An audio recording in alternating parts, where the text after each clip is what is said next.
India fired back at Turkey in a very loud and clear way after Turkish President Recep Tayyip Erdogan brought up Kashmir issue during his UN General Assembly speech. Erdogan called for a solution to the Kashmir issue based on UN resolution, just trying really hard to make it seem like the world could intervene. But you know what?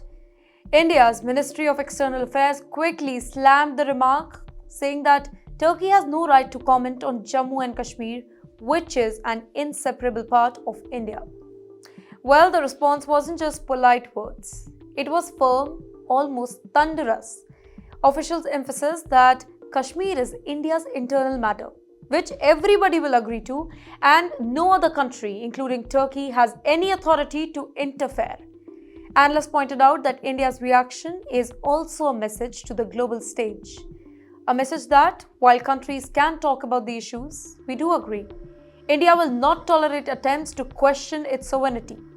Now, this exchange comes amid rising tensions between India and Turkey over multiple diplomatic fronts, including trade, geopolicies, and alliances in the Middle East. Turkey has often voiced criticism of India at international forums, particularly on issues like Kashmir, but India has constantly responded by asserting its territorial integrity and highlighting that discussion on Kashmir, they are not up for debate outside India. So here's the big takeaway, ladies and gentlemen, India is not holding back. Erdogan's UN speech may have been aimed at international optics, but India turned it into a strong message. No outside country can lecture us on Kashmir. The diplomatic showdown is a reminder that in today's world, sovereignty and national pride are defended not just on the ground, but in speeches and statements at the UN.